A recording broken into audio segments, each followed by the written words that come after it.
Assalamualaikum warahmatullahi wabarakatuh. Alhamdulillahi rabbil alamin. Wassalatu wassalamu ala asyrafil anbiya'i wal mursalin. Nahmaduhu wa nasta'inuhu wa nastaghfiruh. Wa na'udzu billahi min shururi anfusina wa min sayyiati a'malina. Man yahdihillahu fala mudilla lahu wa man yudlil fala hadiya lahu. Rabbi shrah li sadri wa yassir li amri wahlul 'uqdatam min lisani yafqahu qawli. Amma ba'd. Alhamdulillah, kepada Allah Subhanahu wa taala kerana dapat sama pada malam ini. Insya-Allah pada malam ini kita akan sambung perbincangan fiqh Asma'ullahul Husna pada muka surat 8. Di dalam Sahih Bukhari disebutkan riwayat daripada Nabi SAW melalui jalur lainnya bahawa firman Allah Subhanahu wa taala, "Qul huwallahu ahad", yakni surah Al-Ikhlas, setara darjatnya dengan 1/3 Al-Quran. Ini pun kalau kita tengok dalam syarah hadis, sama tu sama macam mana? Apakah sama orang yang baca surah Al-Ikhlas dengan kefahaman, dia faham maksud? Setiap kata dia faham. Apakah sama dengan orang yang baca tapi dia tak faham, cuma dia baca, mungkin tadi itu betul. Apakah sama boleh 1/3 Quran? Ini ulama khilaf. Setengah ulama kata, tapi ramai yang katanya baca saja sudah boleh. Tapi setengah kata tidak, baca dengan kefahaman. Dia tak sama baca faham dengan baca tak faham. Jadi ulama kata berbeza. Tak apalah. Kalau kita ambil pandangan sebahagian ulama, dia kata kenapa kita nak memayahkan masalah ini? Sebab Nabi pun tidak kait. Nabi semua umum ya. Boleh sulusul Quran itu. Mana 1/3 Quran, terima saja. Kalau kita terima tu, maknanya semua orang akan dapat. Sekali baca, seperti 1/3 Quran. Ada lagi istilah yang ulama sebut, dan anak pun setuju. Kita pun nampak juga. Tak kira sama kita baca Quran, sebuti kita baca dengan kita baca Qul Allah tadi. Jadi sama tu dari sudut mana? Setengah ulama kata sama tu dari sudut nak ayat ketinggian kedua Allah. Sebab apa? Sebab dia menyebutkan tentang Allah Subhanahu wa taala. Ayat tauhid lah kita kata. Ayat tauhid. Tetap sama tu nak ayatnya sebesar itulah kira-kira pahala ni. Sebab ulama kata tak mungkinlah sama kita baca Quran 1/3 Quran, kita baca daripada Fatihah sampai 1/3 Quran. Mana 1/3 Quran dia bagilah dia atas muka surat tu bagi 3. Jadi maknanya berapa luar atas muka surat tu? 1/3. Nah, tak sama asal tu dia ada khilaf juga. Sebab tu bagaimana kita boleh terima pandangan ulama yang mengatakan 1/3 Quran ini ayatnya nilai tu besar. Nilai tu besar. Sebab tu jangan kita buat. Nak baca keluar Allah 3 kali, sepal Quran. Mana khawatir nak lagi tu? Aduh. Dia nak ayat ni kelebihan pahala ya. Tapi dia tak akan dapat ulama kata Nabi sebut kan. Satu huruf Quran tu boleh 10 ganjaran. Dia tak akan dapat tu. Lepas tu suku tu memang baca daripada huruf ke huruf, kalimah ke kalimah tu. Lepas tu khusus tu. Kalau sama tu sebab tu kita pernah faham. Sebab tu bagi anak ada kebenaran juga pemahaman ulama nak ayatnya besar tu Allah. Dari segi kelebihan. Baik, di dalam Sahih Bukhari juga diterangkan bahawa Nabi SAW memberi berita gembira bagi orang yang membaca surah Al-Ikhlas ini dengan mengatakan, "Aku," kata Nabi SAW, "aku sungguh sangat mencintai surah ini kerana di dalamnya terkandung sifat Tuhan Ar-Rahman." Nabi menceritakan bahawa Allah mencintai orang yang membaca. Nabi menjelaskan bahawasanya Allah mencintai para hamba yang suka berzikir dengan menyebutkan sifat-sifat Allah. Dan perbincangan ini sangat luaslah. Seperti kita sebenarnya kita bicara tentang Allah Subhanahu wa taala. Dalil-dalil disebutkan sangat jelas memperlihatkan kepentingan mengetahui nama-nama dan sifat Allah yang mulia. Kalau kita lihat dari sudut lain, dalil-dalil tersebut juga menunjukkan betapa mulianya ilmu fiqh Asma'ullah Husna ini. Dan banyaknya kebaikan yang terkandung di dalam nama-nama Allah. Orang panggil fakta-fakta agama khususnya dari sudut usul agama. Dari sudut Allah Subhanahu Wa Taala. Dari sudut ta'arif Allah. Makrifah terhadap Allah. Ilmu ini juga menjadi pokok keimanan dan salah satu rukun daripada rukun-rukun Islam. Di samping menjadi satu asas daripada asas-asas Islam yang di atasnya dibangunkan segala amalan, ataupun kita kata ajaran-ajaran Islam dan martabat Islam yang mulia. Akankah segala urusan masa dapat sesuai dengan syariat? Dan apakah keadaan masyarakat dapat menjadi lebih baik jika mereka mengetahui siapa pencipta dan siapa pemberi rezeki mereka selama ini? Besar ni Hadrat, kalau Hadrat baca lah. Kalau kita habis ini satu kejayaan besar dari kita makrifah kepada Allah. Mana? Sebab anak sebelum ini mana baca Arab. Oh, kita baca memang besar. Betul-betul lah kalau kita nak mengaji tentang Allah, memang wajib baca asma Allah. Faham? Kita akan apa? Walaupun mungkin kita tak boleh nak ayat. Gini, tapi kepahaman kita. Dia menimbulkan persoalan. Apakah orang Islam itu akan faham oleh agama? Apakah masyarakat Islam itu akan faham oleh syariat? Kalau dia tak kenal Tuhan pencipta dia, mana tak mungkin. Terlebih lagi, manakala mereka sama sekali tidak mengetahui seluruh nama-nama Allah yang indah beserta dengan sifat-sifatnya yang tinggi lagi sempurna, yang mana semua ini menunjukkan kesempurnaan, keagungan dan kemuliaan Allah Subhanahu Wa Taala. Sesungguhnya hanya Allah yang wajib disembah, tidak ada sesuatu pun yang wajib disembah selain Dia sahaja. Namun kebanyakan manusia oleh kerana dia disibukkan dengan dunia, ya Allah ciptakan untuk mereka juga, betul lah dunia itu Allah cipta untuk mereka, tapi jadi sibuk. Dalam keadaan mereka sibuk dan mereka tidak berusaha menyibukkan diri dengan Allah yang mencipta dunia. Dia sibuk dengan dunia, memang dunia itu Allah cipta untuk dia, tapi tersilap langkah. Akhir sekali dia sibuk dengan dunia, dia lupa pada Tuhan yang buat dunia. Itu maksudnya. Allah telah mengingatkan hambanya daripada kelalaian ini melalui firman-Nya. Ya ayyuhallazina amanu la tulhikum amwalukum wala auladukum an dzikrillah wa may yaf'al dzalika fa ulaika humul khasirun. Wahai orang-orang yang beriman, janganlah harta bendamu dan anak-anakmu melalaikan kamu dari mengingati Allah. Dan sesiapa yang berbuat demikian, maka mereka itulah orang-orang yang rugi. Hanya kepada Allah kita memohon pertolongan, dan Dialah pemberi petunjuk pada segala kebaikan. Cuma ni kalau nak sebut ayat tadi satu kali, banyak perbincangan ini. Janganlah harta kamu, anak bina kamu melalaikan kamu daripada ingat kepada Allah. Apa maksud sebenarnya ayat? Sedangkan kalau kita tengok dari hadis-hadis, kita jaga anak, mengembirakan anak, kita jaga harta, itu pun ibadat juga. Ini ada cerita saya nak bakal. Bukan dia seorang dan tiga ya. Dia antara beberapa orang sahabat. Jadi sahabat tu dia rasa sedih. Dia kata kalau masa dia di depan Nabi, ketika Nabi menceritakan tentang akhirat ni, boleh kata dia akan ingat lah. Takut juga sehingga hati jadi insaf, khusyuk, tawaduk kepada Allah. Tapi bila klik di rumah, bermesra dengan isteri, bermesra dengan anak, dia hilang. Akhir sekali sahabat dia rasa macam dia ni munafik pula. Depan Nabi, nampak ingat oleh. Rengkahnya. Bila diceritakan hal ini, jadi sahabat tu cerita pada saya bakal takut begitu juga. Akhir sekali dibawa lah kepada Nabi. Nabi kata malik itu. Itu termasuk dari agama. Nabi Allah suruh kita bersama keluarga. Bakal bersama keluarga dengan anak-anak. Senyap, takut ke neraka. Anak tak ada nak faham.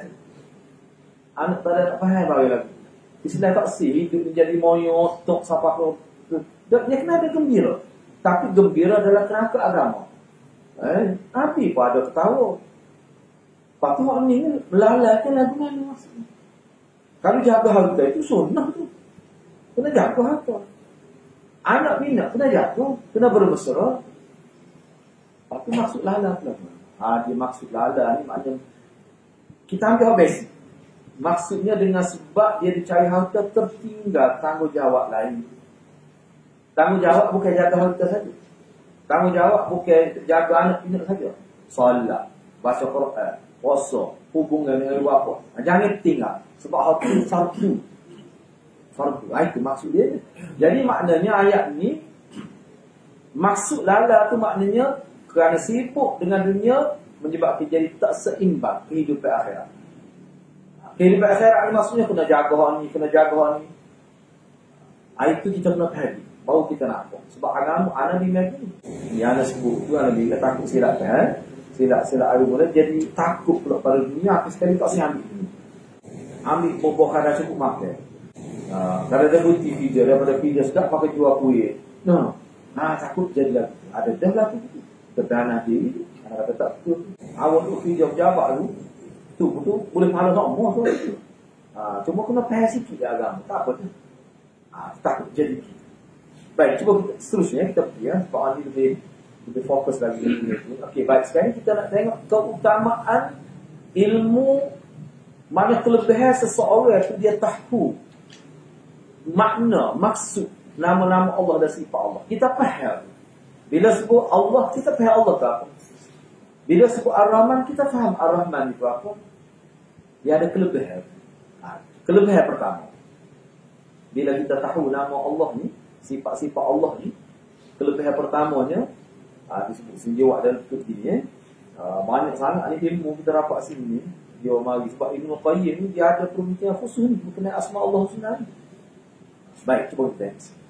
Tidak diragukan lagi. Maknanya kita boleh kata dengan pastilah bahawa ilmu ataupun pengetahuan mengenai nama dan sifat Allah merupakan ilmu yang paling mulia di antara ilmu-ilmu syariat.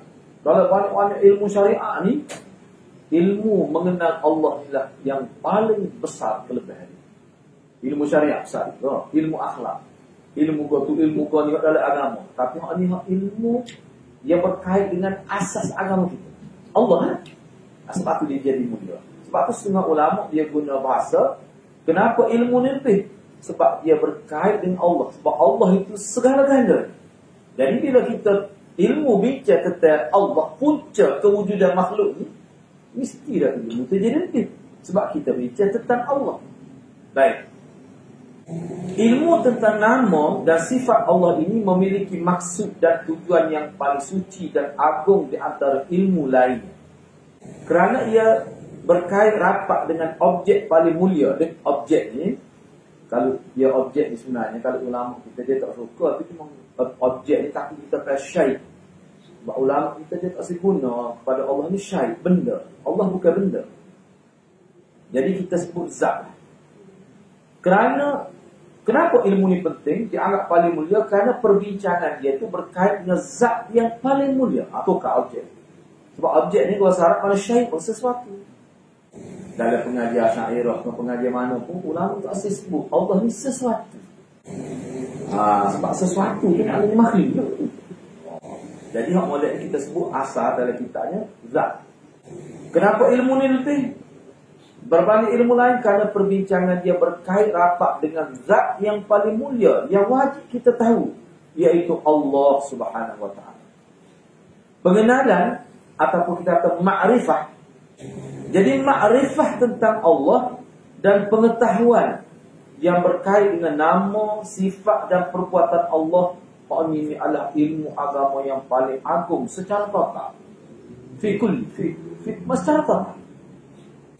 Baik, keinginan untuk sentiasa mendapat redha Allah Subhanahu Wa Taala merupakan tujuan yang paling mulia. Gapo-gapo nak dapat redha Tuhan.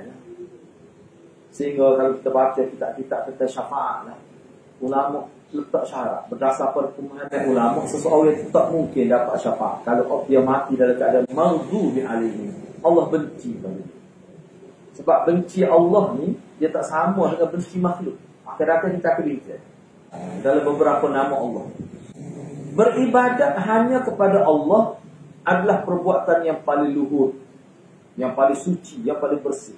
Pujian kepada zat Allah dengan menyebut nama-nama dan sifat dia yang baik, memuji dan mengagungkannya adalah ucapan yang paling baik. Itu semua tidak lain merupakan asas utama agama Nabi Ibrahim AS yang diserukan oleh semua para Nabi dan Rasul. Para Nabi bermula daripada Nabi Adam sampai Nabi Muhammad mengajak manusia ini kepada apa? Kepada ubudiyah. Ani'budullah wajtanibut taghut. Sembahlah Allah dan jauhlah sesuatu yang boleh memesuhkan daripada sembah Allah. Apa dia yang boleh memesuhkan kita daripada sembah Allah? Kena jauh. Itulah sebenarnya asas tauhid. Di atas asas itulah semua dakwah, seruan, nasihat dan penjelasan para nabi sama saja. Sepakat bagi. Bila kata Nabi Ibrahim ini diajak kau lain tak serupa dari segi usul, dah sama saja. Tak beza syariat. Tapi syariat pun kalau dibaca dibahas semuanya mengajak kepada Allah. Baik. Bahkan tema ketauhidan itu menjadi salah satu dari pokok pembicaraan yang paling agung dalam dakwah para nabi dan rasul. Sejak daripada Nabi Adam sampai pada Nabi Muhammad sallallahu alaihi wasallam. Satu ya sunnah kita. Semua nabi dan rasul diutus pertama sekalinya mengajak manusia kembali kepada Allah dengan zat yang paling mulia yang wajib diketahui, iaitu Allah SWT. Sebab tu bila masuk Islam dia panggil kata kunci miftah. Kata kunci bila masuk Islam dia kena sebut nama Allah dalam bentuk syahadah, penyaksian. Asyhadu an la ilaha illallah. Situ bermulanya agama. Itu dia nak ayat. Yang kedua, tugas Nabi menjelaskan kepada manusia bagaimana cara untuk kita beribadat kepada Allah. Anak ini begitu lebih lagi. Itulah wa ma khalaqtul jin wal ins illa liya'budun. Jadi Nabi dan Rasul ni dia bimbing manusia tak kira zaman mana pun supaya manusia ni tidak tersalah dalam beribadat. Yang ni kenapa ada? Ni kalau dia tak tengok dalam apa ni muqaddimah, mestikah hadis. Mestikah hadis dia habis itu hari Zakir tu. Kita hadis. Muqaddimah kita ada sebut. Ada sebut. Kenapa manusia layak dengan agama? Kerana dalam diri dia secara fitrah Allah buat dari diri manusia ni satu kehendak, satu keinginan, apa dia? Mengagungkan sesuatu. Dari diri kita ni kita kena sedar diri kita, diri saya, diri hadirin dan hadirat semua ni, dia ada satu kehendak. Dari diri manusia Allah buat apa dia? Dia nak mengagungkan sesuatu. Dia nak pandai lebih kepada sesuatu. Sehingga dia sangat taat pada dia. Dia menganggap besar sesuatu. Sifat itulah sebenarnya sesuatu agama. Sebab itulah kalau tidak diberi, tidak dibimbing dengan wahyu, dia boleh anggap agung. Pokok kayu dia boleh anggap agung. Burung dia boleh anggap agung. Burung Garuda. Lembu dia boleh anggap sebagai makhluk agung. Itu kalau tidak kenal model. Itulah orang panggil sesat. Dia boleh anggap agung ni dewa. Padahal tak pernah tengok pun dewa. Cuma cik dia tu dia. Dia tak pernah tengok pun. Bahaya manusia. Aku bahaya. Jadi kalau kita tidak beri kepada dia akidah yang betul, dia tetap dia akan berakidah. Akidah apa? Macam-macam. Akidah pada bintang, akidah pada dewa, akidah pada itu, macam-macam. Pokok jamu jembar pun jadi. Itu noyak bui manusia. Itu bahaya. Sebab tu kalau tidak diberi akidah yang betul, dia tetap berakidah. Tapi akidah yang salah. Syirik dan sebagainya. Hak bui betul benar usaha lagi. Yang ketiga, tugas para Nabi dan Rasul memaklumkan kepada manusia keadaan orang-orang yang telah berhasil kembali pada Allah dengan cara itu. Jadi kalau berita gembira, dia panggil Bashir. Orang yang betul-betul boleh kembali pada Allah. Kita kena ingatlah kita mengaji kitab apa ni, Fiqh Qulub ni. Mana fungsi hati manusia sebenarnya adalah abdikan diri pada Allah. Dan hati dikatakan rasa bila dia beralih arah. Dia tidak lagi beribadat pada Allah. Fokus dia bukan pada Allah. Maka hati itu dia panggil hati yang rasa. Jadi inilah rasa tak rasa. Tengok dari sudut itu. Itu kita kena faham. Jadi hak ni Nabi beri berita gembira. Daripada Nabi ada sampai pada Nabi, orang yang berjaya mati dalam keadaan beribadat kepada Allah, boleh jaga tauhid, dia kembali kepada Allah dalam keadaan sa'adah. Kalau orang tak berjaya masih hidup dia kembali pada Allah dalam keadaan syaqawah. Syaqawah ni celaka. Sa'adah ni gembira, bertuah. Baik. Inilah 3 asas dakwah terpenting yang disampaikan melalui lidah para rasul dan para nabi kepada manusia ataupun pada umat masing-masing. Mana nabi mana-mana 3 ni. Dia panggil misi dakwah. Tema dakwah dia 3 ni. Baik. Berkenaan dengan hal Ibnul Qayyim Al-Jauziyah rahimahullah berkata, dakwah para rasul dia fokus pada 3 perkara. Belum tak. Dakwah para rasul dia fokus pada 3 perkara. Yang pertama, menta'rifkan Allah kepada umat manusia sebagai Tuhan yang mencipta dan mengurus mereka. Itu. Di dalamnya dikenalkan. Maka dalam proses itu, maka yang diperkenalkan oleh Nabi dan Rasul, ia akan perkenalkan nama Tuhan. Dalam proses nak menta'arifkan Allah pada makhluk, nak memperkenalkan Allah pada makhluk, mula-mula sekali dia memperkenalkan nama Allah kepada makhluk. Dia memperkenalkan sifat Allah kepada makhluk. Dan dia memperkenalkan perbuatan-perbuatan Allah. Apa yang Allah buat kepada makhluk. 3 kali. Yang ini asma, sifat dan af'al Allah. Faham ya? Kalau kita kata ni dia Tuhan buat ni, nanti dipanggil perbuatan. Silap ni boleh jadi syirik. Kita bincang dah. Silap ni boleh jadi. Kita letak perbuatan Allah kepada Tok Ali. Kita letak perbuatan Allah kepada orang yang dia anggap hebat. Itu bahaya. Boleh jadi syirik. Kita beri nama kepada makhluk, tapi nama tu dia hanya sesuai untuk Allah. Boleh jadi syirik juga. Kita beri sifat pada makhluk, sifat tu hanya sesuai untuk Allah. Dia boleh jadi syirik juga. Sebab tu dia kena faham dia. Sebab tu dia kata asas tauhid dan syirik. Kalau kita bincang, sebab tu bagaimana ni pengajian tauhid, pengajian usuluddin, nak kenal Allah melalui nama-nama Allah, sifat-sifat Allah, dan dia sekali dengan af'al Allah, perbuatan Allah. Itu yang pertama. Yang kedua, mengenali Allah, mengenali cara dan metod untuk mencintai Allah. Bagaimana kita boleh sebut cinta pada Allah? Bagaimana cara? Boleh sebut kita kena mahabbatullah, timbul ke perasaan kasih pada cara tu bagaimana? Silap cara ni boleh jadi rosak juga. Ada setengah orang nak cinta pada Allah masuk dalam gua. Macam mana? Tapi niatnya mana? Sebab tu orang tak tahu niat dia. Orang tahu cara dia. Nak dapat cinta Allah dia buat tak serupa dengan Nabi buat. Tu silap lagi. Hak Nabi ajarnya, bila kita nak meraih cinta Allah, kita cinta pada Allah dan Allah cinta pada kita, dia melalui zikir. Mula dia nak masuk. Melalui zikir, melalui syukur. Zikir terbagi pada berapa. Kemudian bersyukur. Syukur ni pun apakah syukur ni semata-mata alhamdulillah.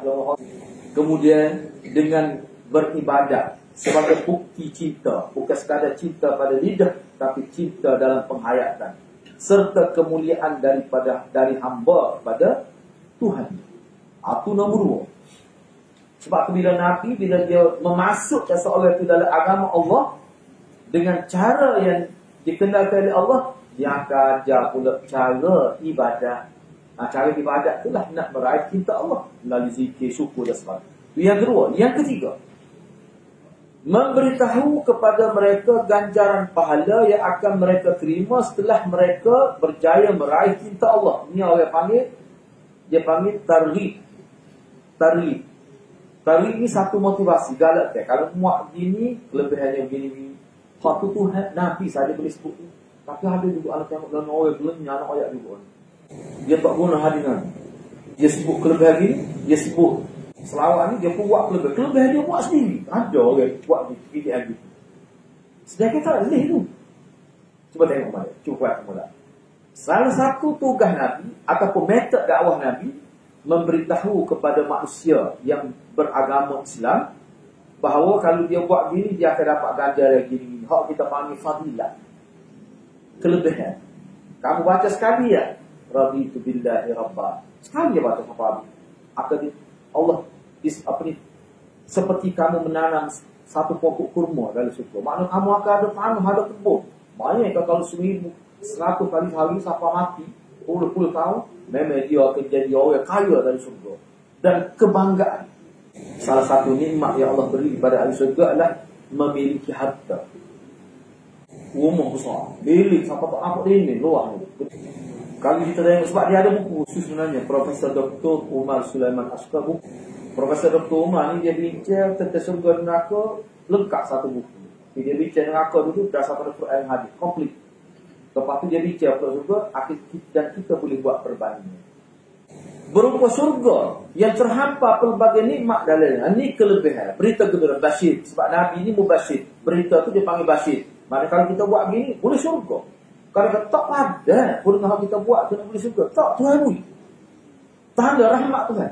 Tanda keluasa rahmat Tuhan. Kita buat sikit ya. Tapi dia boleh surga. Surga tu kekal. Kekal sampai bila-bila ni. Tu dia panggil metod yang ketiga. Targhib. Lepas tu selaginya dia campur targhib ni. Kalau tak buat ni, Allah ancam dengan neraka. Masuk neraka. Itu dia panggil targhib. Menakutkan. Baik. Dan yang lebih terutama lagi adalah memperolehi keredaan Allah. Sehingga boleh melihat wajah Allah yang mulia dalam syurga. Serta mendapat ucapan salam daripada Allah sendiri. Dan Allah berbicara langsung kepada manusia dalam syurga. Ini satu nikmat besar. Dalam hadis bu, bila Allah tunjuk wajah dia dalam syurga, inilah nikmat syurga yang mana. Itu ada di situ. Nak ayat besar. Lagu mana? Wallahualam. Sebab ni kalau duduk luar surga tak dengar apa. Aisyah kata tadi melihat wajah Allah ni khusus pada ahli syurga. Imam Ibn Qayyim juga memaparkan asas-asas ataupun prinsip-prinsip dakwah Nabi Muhammad SAW seputar perkara yang mulia ini. Ini berkait dengan kita bincang, berkait dengan ilmu yang kita bincang. Nah, Ibn Qayyim sebut asas-asas ataupun prinsip-prinsip dakwah Nabi SAW berkait dengan ni. Ilmu yang kita bincang. Ilmu akidah lah. Dia kata mana? Dia kata Nabi SAW memperkenalkan kepada manusia tentang Rabb mereka yang sebenar. Rabb yang wajib mereka sembah. Selaras dengan akal, fikiran dan kemampuan mereka memahami pengetahuan tersebut. Maknanya kata Ibn Qayyim, Nabi ni bila dia cerita tentang Allah, dia cerita dalam bahasa dan kadar yang manusia boleh faham. Macam mana mengaji akidah siapa nak faham ini? Tak benar bicara. Lalu putih mata. Tak faham. Banyak pula. Sebab anak tengok dalam internet, orang yang mengajar tu anak rasa dia pun tak faham. Pun tengok dia, tak siapa dah faham kan? Anak ngaji sifat 20 Asy'ariyah dengan Maulana ni ngaji pondok. Dia hurah dengan dia faham molek. Kita kuk kuning biru. Mata jadi sepet. Tunggu kita kata mana? Anak nak ngajar ni supaya kita tahu ilmunya. Memang payah. Sebab lepas dia ngajar tu, dia ngajar pula kaedah. Apa ni? Pemahaman terhadap Allah, makrifah adalah menggunakan kaedah Quran lah hadis. Masalah ngaji. Oh, dah faham. Kita tengok kaedah Nabi ajar supaya Ibn Qayyim sebut sini. Dalam batas kemampuan akal manusia. Mana sahabat Nabi hak kita kata hak biasa ya, hak buta huruf, pun boleh faham oleh sampai mati kerana agama. Ya ajar lagu mana tu cara? Pendekatannya lagu mana? Asyik Ibn Qayyim maksud dia. Macam mana bila boleh faham? Bila ni bukan galangan muthaqafin. Bagaimana sahabat-sahabat hak buta huruf boleh faham? Sampai mati kerana agama. Lagu mana dia Nabi ajar? Acak kali ni Nabi bila menjelaskan maklumat tentang Allah, dia ulang berkali-kali. Nak suruh faham. Kadang-kadang dia suruh sahabat Nabi faham tak? Sahabat tak faham. Dia ayat juga. Kemudian Nabi menyederhanakan dan memerinci seputar ataupun maklumat berkait dengan nama Allah, sifat Allah maupun perbuatan Allah. Sehingga akhirnya pengetahuan tersebut benar-benar melekat. Terpatri, maknanya seperti dalam hati sanubari pada sahabat dia, hak beriman. Hak kita ni kemudian hak mula-mula, generasi mula-mula. Hak Nabi sendiri sampai ke maklumat tentang Allah pada mereka. Kukuh mula. Banyak ke bila kadang-kadang kita fikir bila setahu mana tu Nabi oyak tu dia siapa nak mati dulu untuk masa esok bila masa esok setahu mana tengah pada pasir 3 hari 3 malam diri kat ramai tu dada tu buka tak apa baju bawah tak ada baju atas ada letak batu panas keluar tengah matahari. Dan dalam satu riwayat dia pernah tunjuk rosok kulit dia bahagian depan bahagian belakang sampai sahabat jerikan. Sebab kita kulit kena api lagi mana? Sebab aku bila ni, kalau kita tengok dalam gambar hadis, Nabi sebut memang hudu semua aku bila. Tapi Nabi kata aku pun ni tapak kaki dia. Berapa lagu tu? Lagu mana tu cara Nabi membentuk akidah generasi sahabat? Dan dengan begitu menjadi jelaslah keraguan. Ragu tu jadi jelas. Tak jadi ragu lagi tentang zat Allah. Laksanya lenyapnya awan hitam yang menyelupungi langit dari pancaran sinar rembulan waktu malam purnama. Ono yang jadi tubah mon.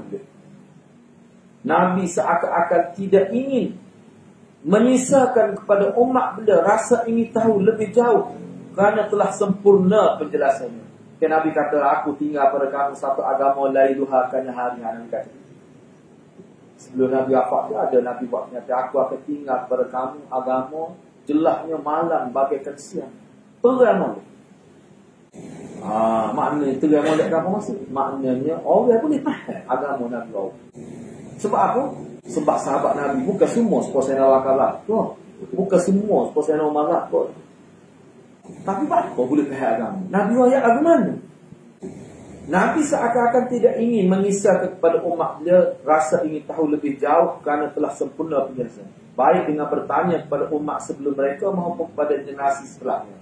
Sebab tu dah kita tengok dari riwayat mana Nabi tak benar. Mana sahabat Nabi ni mengambil fakta agama, ditanya pendeta-pendeta Yahudi. Nak tanya aku. Nabi tak benar. Takut salah mana? Aku ni buat ni jelas sebab dia begini, Nabi ni bila dia bercakap tentang agama itu daripada Allah. Dan yang mengawal supaya Nabi tidak tersalah penyampaian agama, tersalah dari segi metode ataupun apa saja, yang kawal itu maksum tu lah. Orang panggil ismatul rasul. Sebab kita duk ngaji, anak sendiri pun ngaji dulu. Cikgu kita, ustaz kita banyak maksum ni, apa maksud Nabi maksum? Mana Nabi ni tidak melakukan dosa besar, dosa itu yang sebut. Padahal kalau Islam maksum Nabi ini maknanya satu jaminan daripada Allah bahawa Nabi tak akan tersalah dalam menyampaikan wahyu, menyampaikan agama. Sebab apa? Sebab aku kawal dia. Kawal ke mana? Aku jaga dia. Allah jaga Nabi, dia sebut maksum. Kalau Allah jaga kita, dia sebut hifz. Hifzullah. Ihfazillah, yahfazkan. Mu jagalah agama Allah akan jaga kamu. Tapi Nabi dia panggil ismah. Kita hifz. Ismah ni maknanya Allah jaga Nabi sampai tak tersalah, tak dosa. Tapi Allah jaga kita berdosa, tapi tak sampailah mereka Allah panggil sesat. Dosa tu ada. Itu makna hifz. Kenapa hal tu? Bukan kata bila Allah jaga itu tak ada dosa langsung Nabi. Tak ada ulama kata begitu. Baik Nabi sendiri menjelaskan secara lebih lengkap, lebih terperinci dan lebih detail, melebihi penjelasan siapa pun berkait dengan isu akidah ni. Tentu dah Nabi sebut tu lebih jelas, lebih terang. Kadang ada orang kata, oh ada lagi orang lain sebut tentang aku dah lebih jelas pada Nabi. Tapi lah dia itu. Tak payah tanya tu pergi, bukan tanya anak. Kalau ada orang kata, oh orang ni lebih jelas lagi daripada cara Nabi. Tapi dia itu. Pelekeh Nabi tu. Nabi yang terima wahyu tu. Jangan main-main. Tapi ada pula kata Nabi biar kanan, kita biar kiri. Orang lagi ni sepatu tak boleh buat. Sepatu kaki atau ada lepas ni, dah leguk ni, kena duduk leguk ni. Lepas ni apa, pusing gitu ni, makan tangan kau. Bahaya tu. Baik, cuba tengok lagi. Misalnya Allah berfirman, awalam yakfihim anna anzalna 'alaikal kitab yutla 'alaihim inna fi dhalika la rahmah wa dhikra liqaumin yu'minun. Awalam yakfihim. Kalau terjemah Kelantan tak cukup lagi ke bagi mereka. Anna anzalna 'alaikal kitab, bahawa kami telah menurunkan kepada kamu Al-Quran, yutla 'alaihim, yang mana Quran itu dibacakan kepada mereka secara terbuka. Sesungguhnya dalam Al-Quran terdapat rahmat yang besar dan juga pelajaran bagi orang-orang yang beriman. Mana ayatnya kalau kita nak tahu tentang agama, tentang Allah ni, dia tak ada lagi melalui Quran. Dia tak ada lagi metode Quran. Sebab tu kalau kita tengok sini kalau nak buat bila kalau baca lah. Kita bila kita mengaji khusus kata setiap nama-nama metod dia buat ni, bila sebut nama Allah, dia akan sebut ayat Quran. Lepas tu baru hadis. Itu metod. Dia guna kaedah Riyadhus Shalihin. Riyadhus Shalihin bila dia mari contoh kena nasabah, mari ayat Quran, mari hadis. Itu metod ni. Dia kena ini pun gitulah dia. Baik, cuba kita tengok. Jadi dalam ayat ni, ayat surah Al-Ankabut ni, ayat 51 ni, Allah sebut dalam Quran tu ada lakon. Kalau kamu nak faham agama, kajilah Quran tu. Cuma payah. Biarlah nak sebut, bukan nak kritik. Cuma nak ajar. Bukan nak kritik, cuma nak ajar. Ya, apa sistem pendidikan kita, siapa habis universiti, anak-anak kita tak habis. Tak pernah khabar terjemah Quran. Ya, apa pendidikan lagi? Dia buat fikir. Siapa dia buat pendidikan lagi? Padahal anak kita tu cerdik, mengaku sains, matematik. Kadang cikgu salah biar, anak betul. Matematik. Cikgu tak ingat formula. Ada. No, dia salah. Nak yang cerdik, ngaji sains. Tapi apa? Sebab tidak dijadikan sukatan. Apa jadi lagu tu? Sukatan siapa sebenarnya? Mana orang yang buat sukatan pada umat Islam, dia kena jawab saya. Kalau dia tidak buat program. Bayar ke habis mesti, tapi seperti Quran. Sedangkan Ibn Khaldun kata, generasi tabi'in dulu umur 12 tahun ke bawah tu dia Quran saja yang nak ngaji ilmu lain tak umur, dia panggil sinul murahaqah. Dari istilah Yusuf kata panggil sinul murahaqah. Sinul murahaqah ni maknanya zaman mata. Kalau dulu ni dalam ilmu psikologi Islam, sinul murahaqah ni maknanya 12 tahun ke atas ataupun 13 tahun ke atas. Kalau sebelum tu maknanya dia panggil waktu ketika ibtidai, dia panggil itu permulaan. Wah, kocek kan kita pilih. Pilih. Kadang-kadang ustaz pun tak pernah khabar terjemah. Oh, pilih lagi. Apa mengaji dulu? Pilih lagi. Kenapa tidak? Bukankah beliau SAW mengatakan qad taraktum 'alal bayda lailuha kanahariha la yaziru anha ba'di illa halikun. Apa jadi tak jelas agama selepas Nabi wafat? Sedangkan dalam Quran sebut gitu. Jelas. Ada kata tu. Sebelum Nabi wafat pun Nabi kata, kemudian Nabi kata sesungguhnya aku telah meninggalkan kepada kamu. Maknanya aku terletak kamu di atas agama yang terang benderang. Gelap malamnya laksana terang siangnya. Tidak ada yang menyimpang darinya sepeninggalanku kecuali orang yang telah binasa. Maknanya siapa tak ikut sunnah Nabi, tak ikut ajaran Nabi bawa, yang Nabi tinggal bersahabat, Nabi kata halikun, rosak, binasa. Sebab tu Sayyidina Umar, antara penyataan Sayyidina Umar kata umat Islam akan selamat selagi dia sentiasa menimbulkan persoalan. Nabi buat kerja begini. Kata-kata tu, selagi umat Islam guna kata-kata tu dalam kehidupan harian, selamat. Tapi bila ni kalau kata begitu, dia kata cereng, popot tu ni. Jadi jelas kalau kita tengok ayat 51 surah Ankabut dengan hadis ni jelas. Makna sebab itulah ulama kita buat kenyataan ada kita. Ibadat ni mana ada zaman Nabi, semua tu kena ada zaman. Tak ada lebih, tak ada kurang. Kalau orang panggil ibadat khusus. Semaya, mana semaya ada zaman Nabi. Semaya tu kena ada zaman kita, tak ada lebih, tak ada kurang. Zikir pun gitu juga. Lafaz-lafaz zikir ada zaman Nabi, semaya tu ada zaman Nabi, semaya tu juga kena ada zaman kita. Lafaz-lafaz selawat yang ada zaman Nabi yang Nabi ajar, sebanyak tu ada, sebanyak tu juga kena ada zaman kita. Ada pun tak buku selawat sampai 300 selawat. Ada nanti. Dia panggil Al-Barakat Al-Makkiyah. Hak Nabi ajar ni sekitar berapa lah? 7, 8, itu 9. Hak lafaz tu pada mulut Nabi sendiri. Lepas tu mana tu mau tu hari mana? Itu satu isu ya. Baik, seterusnya. Nabi juga bersabda, ما بعث الله من نبي إلا كان حقا عليه أن يدل أمته على خير ما يعلمه لهم وينهاهم عن شر ما يعلمه لهم. Tidaklah Allah mengutuskan seorang Nabi kecuali dengan membawa satu tanggungjawab yang besar, yaitu membimbing umatnya kepada kebaikan yang dia ketahui untuk diri mereka. Itu tugas Nabi. Mana kalau Nabi sebut, tentu selamat itu. Dan Nabi tak akan sebut sesuatu yang tidak selamat itu.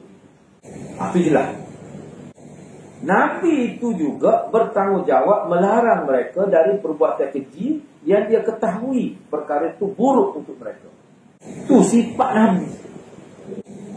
Kalau tidak dia tak angin Nabi, kalau tidak ada sifat.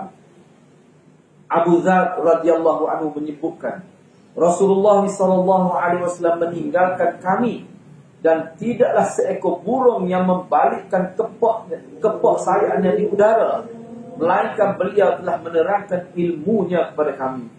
Nak ayatnya, Abu Dzar nak ceritanya bahawa manakala sesuatu itu memang perlu untuk kami, Nabi akan cerita. Maknanya Nabi tak akan diwafatkan kalau tak cukup lagi maklumat untuk kita. Itu mudah kan dalam syarahnya. Sehingga kalau kepok burung, kalau perlu kita Nabi cerita, tapi Nabi tak cerita sebab kita tak perlu. Kita boleh buat kajian sendiri apa tu. Jelas. Abu Dzar menyebutkan lagi. Dia kata Nabi SAW bersabda, "Ma baqiya syai'un yuqarribu minal jannah wa yuba'idu minan nar illa waqad buyyina lakum."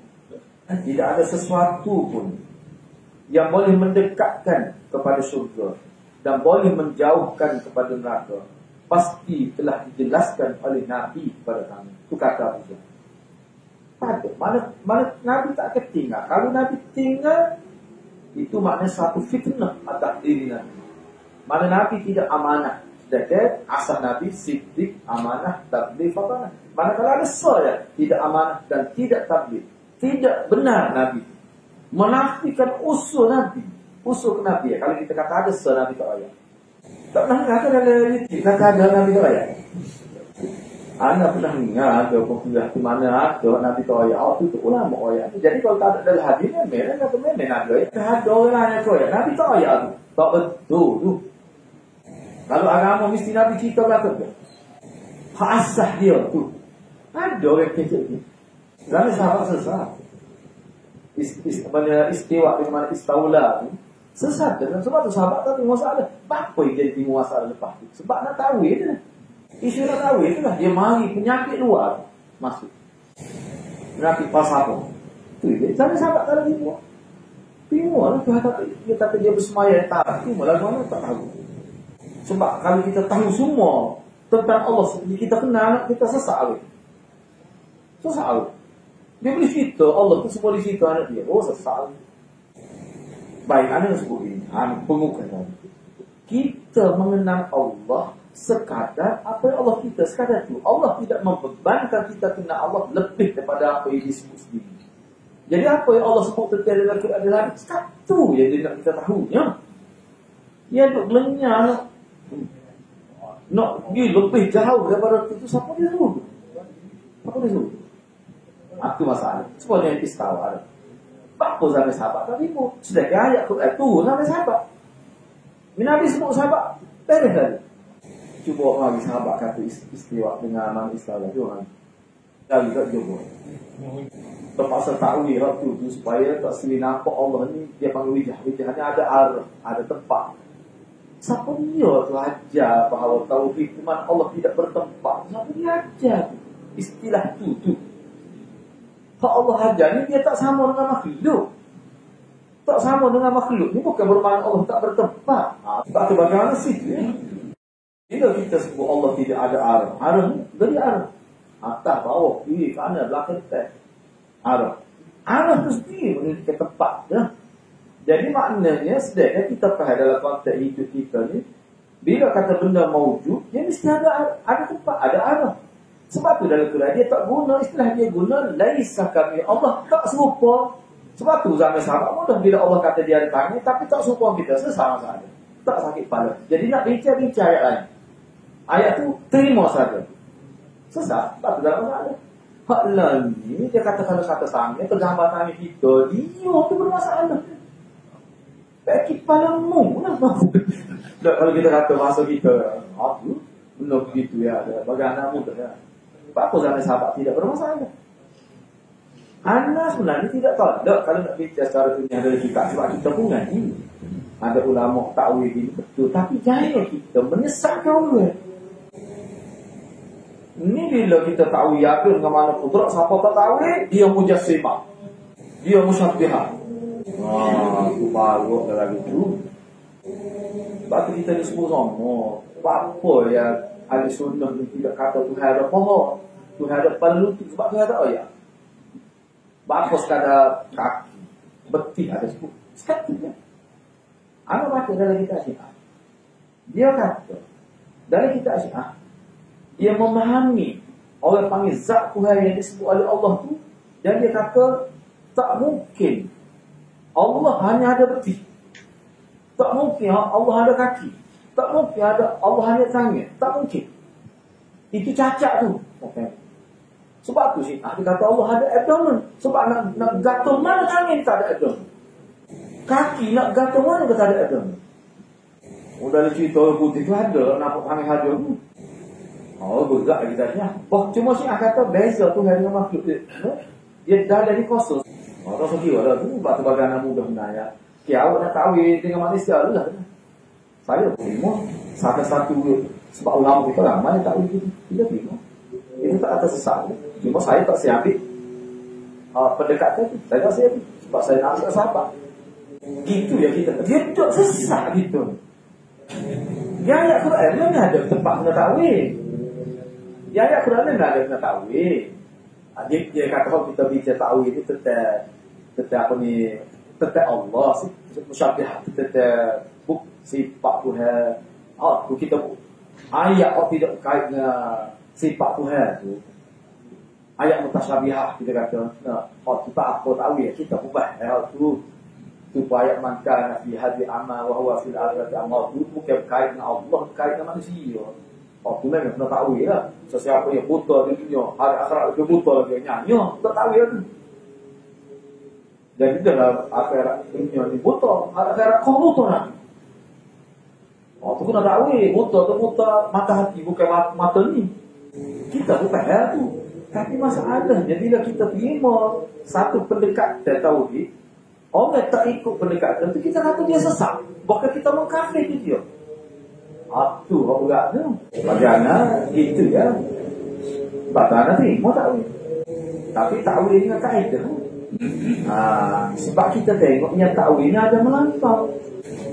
Anda dengar sendiri, misalnya dia takwil. Bila dia takwil, dia pergi lebih jauh sampai peringkatnya. Sehingga orang akan faham. Tuhan tak ada. Dan main tak ada atas, tak ada bawah. Lepas tu berat-berat kata Tuhan ini berada di luar alam. Lepas tu alam ni geriung. Tidak dengan disifat alam ni masih Allah. Selain Allah tu panggil alam. Lepas tu Allah ada di luar alam. Cuba dia awak faham tak awak yang ada alam ni nanti kata Allah berada di luar alam. Di luar alam. Baik, kami kita kata tidak dalam alam luar alam. Lagi parah. Masalah dah. Kalau lagu tu ngajar tahu kamu dia nak faham tu. Kalau kita faham dah jadi tak faham. Dah kalau kita ada di luar alam, mari dalam alam, tidak luar alam tu dia. Kena ngaji sifat 20 alam tu selain Allah. Jadi itu boleh. Sebab tu dia tengok depan kan ada ni. Ada tengok dia tak puji dia dia. Betul ni. Kalau setara tu lah, anak berkata tak mungkin Nabi bawa pendekatan itu bersama. Payuh nak faham itu moyo Allah. Patut Quran tengok mudah ya. Baca kita ni boleh tahu. Tu patut tu. Waktu Allah tidak di atas, tidak di bawah, tidak hanya. Itu bahaya tajuk lah tu. Sebab itulah kita kembali pada Quran. Laisa kamisi. Allah ni tak sama dengan makhluk. Walaupun kalimah tu mungkin sama, tapi makhluk dia tidak sama. Itu maksud Allah ni. Terasa amat mustahil jika Nabi SAW mengajarkan umatnya nak buang air pun Nabi ajar ada, nak disiplin makan minum pun Nabi ajar, disiplin masuk dan keluar bilik air pun Nabi ajar dengan begitu lengkap. Tiba-tiba Nabi tidak ajar umat dia tentang ilmu, tentang pencipta dia sendiri. Tak pernah salah. Tak pernah salah. Yang mana Tuhan yang mencipta dia itulah tempat dia ibadat. Dia buat ibadat di mana dia sembah Tuhan. Tuhan yang dia wajib sembah. Tiba-tiba Nabi tak ajar. Tak mesti Nabi sebut. Lalu mana Nabi sebut? Baik. Ilmu inilah yang selalu diucapkan melalui lisan para nabi dan diyakini dalam hati mereka. Inilah puncak dari semua ilmu yang ada. Meraih pengetahuan mengenai itu semua adalah tujuan utama dan sebaik-baik pengetahuan yang kita dapatlah, yang kita cari masa kita belajar. Hak ni nasbah. Baik. Bagaimana mungkin beliau sallallahu alaihi wasallam terlepas pandang untuk menyampaikan ilmu tentang nama Allah dan sifat Allah ini? Tak mungkin Nabi terlepas pandang. Padahal keperluan umat Nabi terhadap ilmu ini merupakan keutamaan. Hak paling utama. Hak paling utama. Banyak benda, kita kata benda utama ni, benda tapi hak ni paling utama di kalangan yang utama. Dia panggil aulawiyah lah. Prioritas di mana aulawiyah.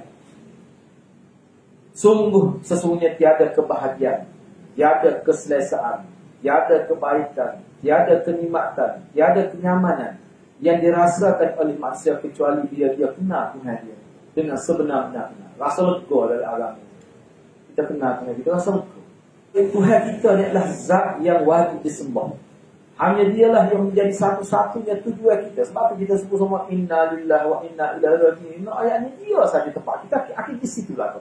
Tiba-tiba tak kenal. Mengalu-alukan ke siapa dia nak mengaji sifat 20 mulai mengaji dia kita tahu. Baru kita bilang berbeza. Kadang-kadang ilmu ni kita mungkin kita nampak satu kita dia tak perlu. Kadang-kadang kalau jumpa dengan orang yang bermasalah perlu guna ilmu tu. Kena tahu lah juga. Gitulah ni. Sebab anak ngaji, mulana pun ngaji. Okey, kita berhenti setakat dulu. InsyaAllah untuk mengadakan kita akan sambung surah 14 lah. Mudah-mudahan Allah berkati kita semua. Aku berkata hadza wa astaghfirullahalazim wa lakum. Wassalamualaikum warahmatullahi wabarakatuh.